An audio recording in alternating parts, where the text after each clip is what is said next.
So as we turn the calendar to a new year, it's time to give some new predictions. And on this journey, I'm going to be predicting the NBA All-Stars for the 2019-2020 season.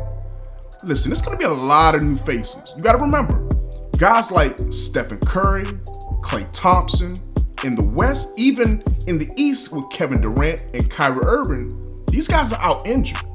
So now you're going to be having a lot of new faces. And on this journey, I'm going to give you my prediction for who I think will be first-time All-Stars and who I also think will be the All-Star starters. And you got to remember, in the NBA now, they do the NBA draft, right? Where the two leading vote getters get to pick their teams. So I'm going to give you my prediction on who I think the teams are going to be based on who I think the leaders will be and how those teams will match up. Let's go ahead and get into it.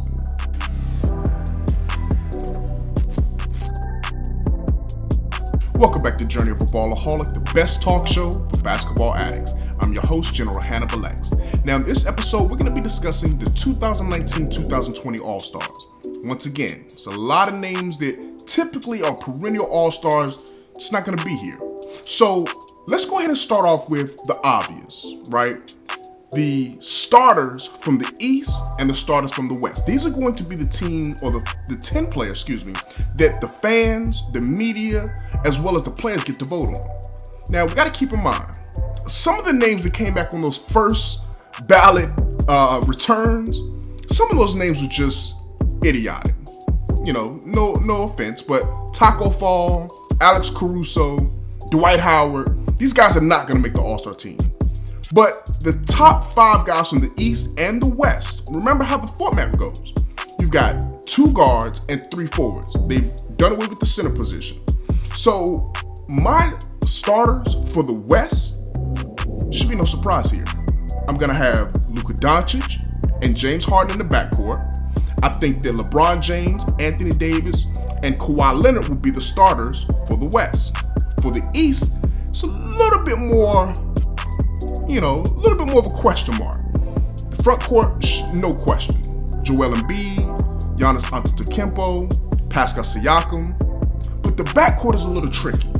And for me, in the backcourt, I'm going with Kemba Walker and Trae Young.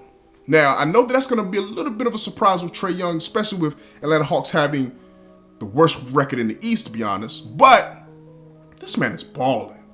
I mean, to put up the numbers he's putting up where he's giving you almost 29 points a game, 8 assists. Now, granted, he has had some injuries, so that could kind of throw that off. But you got to remember, the fans are voting in here. The media's voting. The players are voting. And you got to give that young kid some love. So those are my starters. But you got to remember, the way that the All-Star game has been formatted now is that the 2 leading vote getters from each conference are going to be the captains. Last year was LeBron and Giannis. Through the first voting for the ballot so far, it was Giannis in the East and Luka Doncic in the West. I don't think that's necessarily going to hold up, though. I think when the final returns come in, I do think that Luka was going to be a starter, but I think LeBron will edge him out to be a captain once again. So if LeBron is a captain in the West and Giannis is a captain in the East, that's going to give us some really interesting picks when they start labeling and picking their starters. Now remember, they're going to pick from the 10 guys, the 8 other remaining starters that the fans, the media, and the players vote on. And they'll be able to pick who they want to be on their roster, as well as the reserves. So for my reserves in the East and for my reserves in the West, it's going to be a lot of surprises. So now just keep in mind that the way that the reserves are picked, it's not the fans that vote. It's based on the coaches and their selections. Also, you've got 2 guards, 3 forwards, and 2 kind of fill-in spots, meaning it could be a guard or a forward to be able to give you those 7 bench players. For the East, my backcourt guys are Bradley Beal from the Washington Wizards. Even though they're struggling, he's absolutely balling. And I got to go with Ben Simmons from the Philadelphia 76ers, giving Philly 2 All-Stars, but they're not the only team that's got 2 All-Stars. How about in the front court? I'm going with Jimmy Butler. Jimmy Butler is classified as a forward, some people call him a shooting guard, small forward, whatever. He's listed as a forward, and I think that that's truly where he should be, and I think he should be an All-Star. But I don't think he's the only Miami Heat that should be an all-star as well. How about Bam Adebayo? Bam's giving you like 16 points, 10 rebounds, 4 assists. Like, Bam is balling. And between Jimmy and Bam, that's why the Miami Heat have the 3rd best record in the East right now. But they're not the only team that has 2 all-stars. Along with Philly and along with Miami, I think there's a 3rd team in the East that has 2 all-stars. And no, it's not the Milwaukee Bucks. I think that along with Kemba Walker as a starter, I think Boston's going to have 2 all-stars. I think they have 2 guys that should be in that running between Jaylen Brown and Jason Tatum. But for me, I got to go with Jason Tatum making his first all-star appearance out of Boston, as Boston Celtics right now are sitting with the 2nd best record in the East. I mean, he's giving you like 21 points, like 7 rebounds, like 4 assists. Tatum's balling, and he's very efficient. So I got to go with Jason Tatum as the 2nd Boston Celtic to make the All-Star team. But here's a name for you that may actually surprise you. A team that is really kind of treading water, they're battling for that 4th, 5th spot in the East. A big man. How about Domantas Sabonis? How about Sabonis for the Indiana Pacers? Listen, Sabonis may be a surprise for you, but this man is putting up big-time numbers. 17 points, 13 rebounds. Like, Sabonis is one of the biggest reasons why the Indiana Pacers are where they are right now without Victor Oladipo being there. So I gotta put the big man in there. And of course, last but not least in the East, I gotta go with the 2nd best center in the East, Andre Drummond, who's an absolute rebounder machine. He's giving you like 18 points, 16 rebounds. He's top 10 in like steals, blocks. Like Drummond has absolutely been a monster, and he's gotten his free throw percentage even better than what it's been where he was like for the career under 50%. So Detroit, I think they get 1 all-star. Unfortunately, Blake Griffin just has not lived up to it. But that's my reserve for the East. Now for the West, there's a lot of names that you have come familiar with. Russell Westbrook has got to be on there in the backcourt. Dame Lillard has to be on there in that backcourt. But there's some names that are going to be first-time guys as well. How about Donovan Mitchell for the Utah Jazz? Donovan Mitchell has Utah right now battling for that 4th and 5th spot in the West. And I think that he's the only all-star that Utah will have. I had to consider Rudy Gobert, but the West is just too deep with talent, specifically in that front court for Rudy Gobert to make it.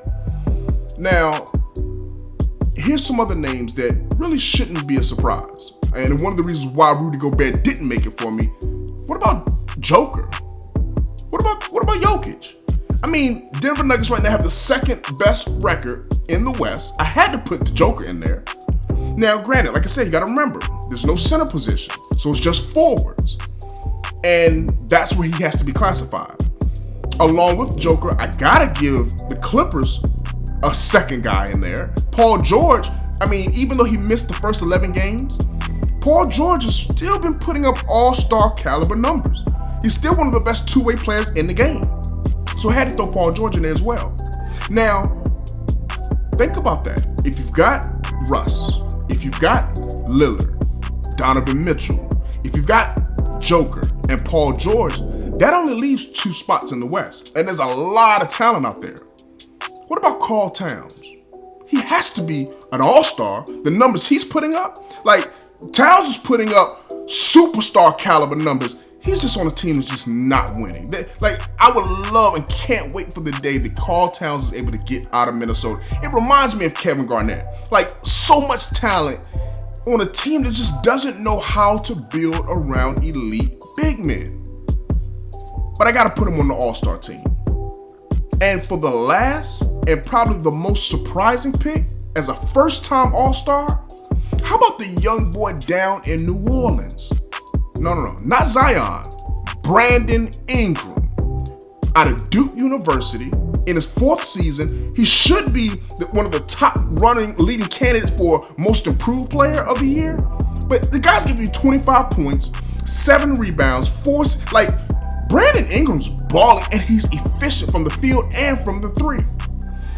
Ingram right now is holding the Pelicans, kind of neck above water as they wait for Zion to come back. The Pelicans are truly only about 3 or 4 games out of the 8th spot in the West. And he's doing that, like I say, with a bunch of young guys around him. So Brandon Ingram gets my last spot as he and Donovan Mitchell become first-time All-Stars in the West. Once again, Bam Adebayo. I've got Trae Young. I've got Sabonis, Jason Tatum. So these are the other guys who were first-time All-Stars in the East.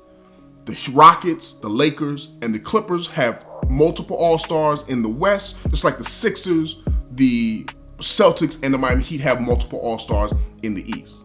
Now, here's the fun part though, because once again, remember, there's a draft that goes down for the NBA All-Star, where the two leading vote getters get to pick their teams. So I'm gonna recap my starters so that you can remember who the guys are that the captains are gonna be selected from. I'm not gonna go through the whole roster. I'm gonna leave the bench guys out of it, and I'm just gonna pick the teams based on the starters. Once again, in the East, I think Giannis will be the leading vote getter, and in the West, I think it's going to be LeBron. Even though Luka has the lead as of right now, I think it'll end up with LeBron being number one. So if they're picking their teams, if LeBron is the captain and Giannis is the captain based on the starters that I had, let's give Giannis the first pick, since he's going to probably be the leading vote getter, right? If Giannis has the first pick, who would Giannis pick out of the 10 names that I chose? I think if Giannis is picking first, I think he picks James Harden.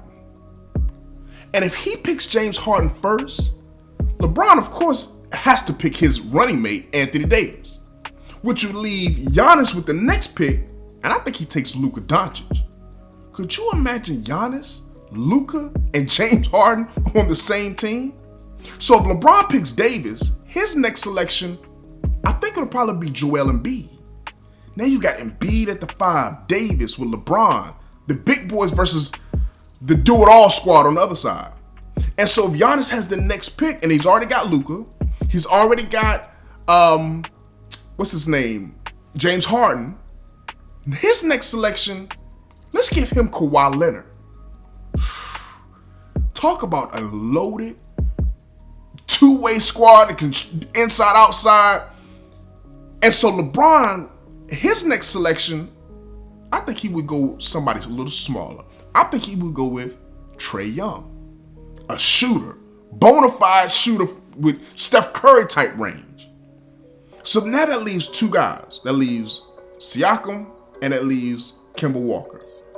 Having Giannis already have Harden, having him already have Kawhi, Luka, I'm going to give him Kemba Walker and allow LeBron's team to take Pascal Siakam.